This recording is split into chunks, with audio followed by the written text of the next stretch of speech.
I invite you to watch today's whole program because I promise you will learn some things about the Catholic mind. Pope Francis made headlines over the last 24, 48 hours because of his statements regarding Donald Trump and Donald Trump building a wall. Now, in fairness to the Pope, we are going to play the clip in its entirety, all right, not just one little soundbite out of it. He was directly referring to Donald Trump. And as we're going to see in a minute from Donald Trump's clip, the Pope has just left Mexico, where clearly the Mexican leaders were saying to him, we're dealing with a really bad guy in Trump, and we're afraid that he's going to become president and he's going to put up a wall. All right, number one, good fences make good neighbors. In many ways, a family is a miniature of society. It's the first church, it's the first society, and in some ways it's a little nation unto itself. Not completely, it breaks down, but please hear me. If you've got people who are neighbors and they're just coming across your lawn at will and they show no respect for your property, what do? Put up a fence, okay? You put up a fence. Doesn't mean you're a bad person. Doesn't mean that you're not a Christian. The Pope saying that I have to just stop and let you understand the full impact of what the Pope has just done. I'm just going to get it out, and we'll play Trump's clip in the next episode. The so-called Super Tuesday, or they now call it the SEC primary, has in it Oklahoma, Arkansas, Alabama, Georgia, Texas, okay, Virginia, some deep South states. In these states, there are very small percentages of Catholics, okay? Very small. And there are a high percentage, with the exception of Texas, which has a high percentage of Hispanic Catholics. But there's a very high percentage, such as in Tremonti's Primary in South Carolina, that are not only Protestant, but they still think that the battle over the Reformation is in full bloom. Okay? They're still fighting. There are still preachers quoting John Calvin, quoting Martin Luther, talking about the different priests, John Knox, who defected and became a Protestant reformer. They're living this out. And now the Pope just literally gave victory to Donald Trump on a number of levels on a silver platter.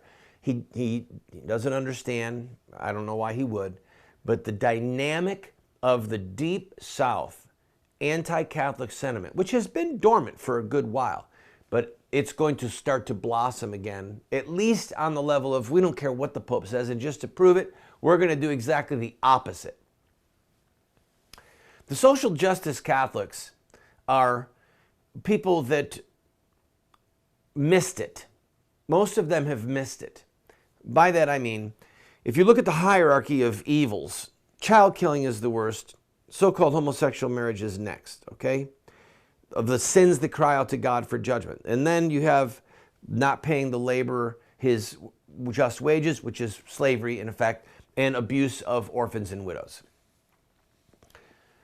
The only argument you could even remotely make is that putting up a fence would harm orphans and widows. But does an orphan and a widow have the right to just come into your yard? I'm an orphan, I'm a widow. I get to come and I get to take your stuff. I don't think so. I don't think so. So the social justice Catholics are saying, no, it's about food. It's about giving the poor a chance. And America is selfish and America is rich. Listen, America in the last 100 years, but certainly since World War II, has done more for the relief of poverty and helping people during disasters than anyone. There's no close seconds, friends. There's just no close seconds. So for Donald Trump to want to put up a wall to protect our borders from illegal immigration, I'm sorry, I don't see it as being something that's unchristian. And that is going to backfire so bad. I can hear pulpits this weekend thundering across the Deep South where these primaries are going to be held, saying how dare the Pope intrude into American politics. And oh, by the way, it's very Christian. You want us to let these drugs come over? Is that Christian, Your Holiness? You want these people to come over here and steal our jobs? Is that Christianity, Pope? I mean, they're just going to come unhinged. And if Donald Trump wins big on March 1st, then you're going to see people fall like flies, okay? You're not going to see them rush to Jeb Bush or to Marco Rubio. And there's not enough of a Catholic population in the SEC states, with the exception of maybe Massachusetts, okay? There's just not enough of a Catholic population to even make a difference. So when we come back from this break, I'm going to play about 3.5, 4 minutes of Donald Trump's response. And you're going to see for yourself that Trump is eating this up. His people are eating this up. He gets to dominate another 48-hour news cycle. He's going to win tomorrow night in South Carolina. And now it's going to give him the kind of propulsion he needs to say, I'm a defender of Christianity and I'm a defender of our borders. I'll be right back.